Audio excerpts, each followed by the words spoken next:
अस्सलाम वालेकुम students. Unit number 8 thermal properties of matter. हमारा टॉपिक है specific heat capacity. Specific heat capacity जो है वो मैंने थोड़ा सा आपने पढ़ा था कि किसी ऑब्जेक्ट की जो हमने मरकरी के बारे में पढ़ा था कि उसकी स्पेसिफिक हीट कैपेसिटी क्या होनी चाहिए, ज़्यादा होनी। तो स्पेसिफिक हीट कैपेसिटी होता क्या है, कोई भी अगर आपके पास सब्सटेंस है, अगर वो अपने अंदर टेम्परेचर को एब्ज़ॉर्ब कर रहा है और उसमें जो एब्ज़ॉर्ब करने के बाद अगर वो ऑब्जेक्ट जो है वो 1 kg मैस है तो उसमें टेम्परेचर इंक्रीज़ कितना होना चाहिए, 1 केल्विन। तो specific heat of a substance is the amount of heat required to raise the temperature of 1 kg mass of that substance to 1 kelvin. So mathematically इसका फॉर्मूला है हमारे पास C is equal to delta Q divided by M delta T। अब हमने इसका formula यहाँ पे drive करना है, इसको हमने देखना है कि ये फॉर्मूला किस तरह से आया हमारे पास। यहाँ पे इसकी एक्सप्लेनेशन है, अगर किसी ऑब्जेक्ट को जब हम हीट करते हैं ऑब्वियसली उसका टेम्परेचर क्या हो जाता है, इंक्रीज़ हो जाता है। और टेम्परेचर जब उसका इंक्रीज़ हो जाता है, उसने कहा कि वो जितनी अमाउंट अपने अंदर एब्जॉर्ब कर रहा होता है तो वो उसका टेम्परेचर में इंक्रीज़ के इक्वल हो रही होती है। मतलब अमाउंट ऑफ हीट जो वो एब्जॉर्ब कर रहा है, फॉर एग्जाम्पल वो डेल्टा टी हीट एब्जॉर्ब कर रहा है, ठीक है, टेम्परेचर है उसका, और डेल्टा क्यू वो उसकी हीट है। तो इसका मतलब डेल्टा क्यू और डेल्टा टी क्या है, एक दूसरे के प्रोपोर्शनल हैं। तो इसी तरह से उसका जो मैस है वो भी उसके क्या होगा, प्रोपोर्शनल होगा। सो डेल्टा क्यू जो है वो हीट एब्जॉर्ब है तो वो प्रोपोर्शनल आ जाता है किसके, मैस और डेल्टा टी के।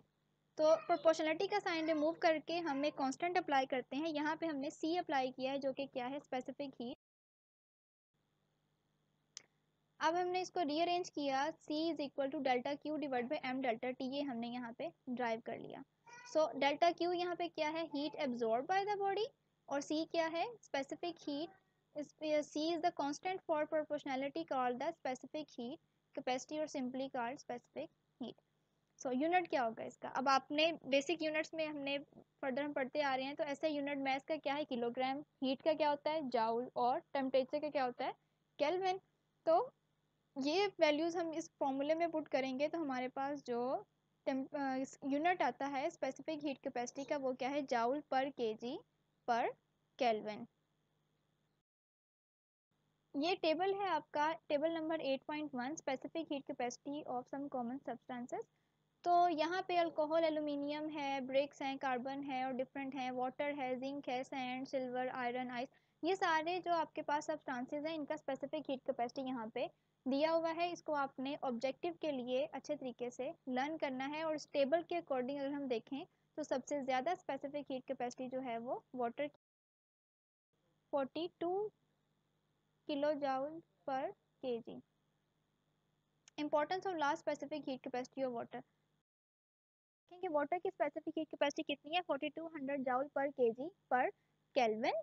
और इसको अगर हम कंपेयर करें सॉइल के साथ तो सॉइल की कितनी है, 810 जाउल पर केजी पर केल्विन। तो ये दोनों डिफरेंसेस जो हैं इसके अकॉर्डिंग हम जो है इससे हम पानी की जो स्पेसिफिक हीट कैपेसिटी जो है वो इतनी ज़्यादा है, इसके क्या इम्पोर्टेंस।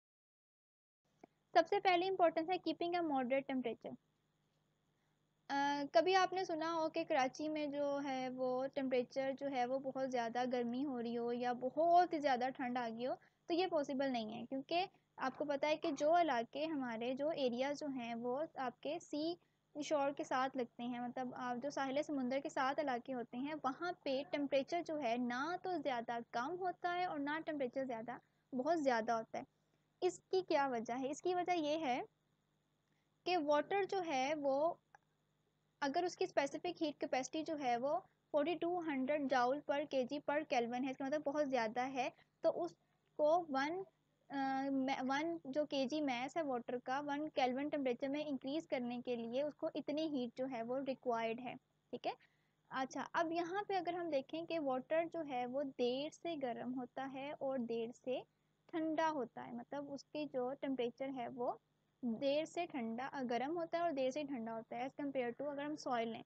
सॉइल की हीट कैपेसिटी क्या है 810, मतलब जल्दी से उसकी हीट एनर्जी एब्जॉर्ब की अपने अंदर, जल्दी से वो गर्म हो गई और जल्दी से उसने कोल्ड होगी एनर्जी रिलीज की और जल्दी से ठंडी। इस तरह से क्या होता है कि जो सी शोर्स होते हैं उन इलाके जो कराची है हमारा, तो वहाँ पे टेम्परेचर क्या है मॉडरेट रहता है।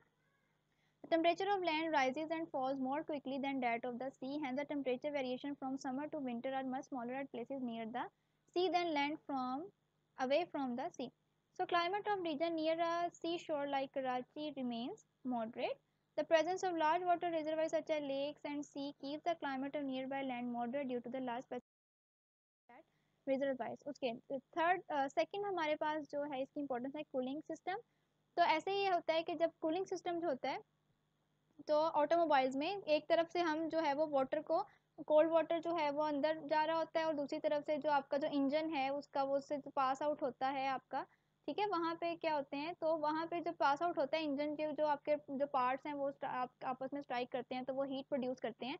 तो उसको कूल डाउन करने के लिए जो वाटर है उसको पाइप्स में से गुजारा जाता है। अब जो वाटर जब गुजरता है तो वो क्या होता है, उन ऑब्जेक्ट्स को तो कूल डाउन करते हैं लेकिन वाटर अपने अंदर क्या कर लेता है, हीट को एब्जॉर्ब कर लेता है और ये वाटर को दोबारा से करता है। तो ये फैन लगा होता है कि फैन जो है इस पानी को ठंडा करता है और दोबारा से इसको इससे सर्कल की फॉर्म में दोबारा से रोटेट करना शुरू कर देता है। तो ये वाटर जो है वो गर्म होके जो है वो दोबारा से फैन की तरफ आता है, फैन उसको ठंडा करता है और फिर ये वापस जो है वो सिलेंडर्स में मूव करना शुरू।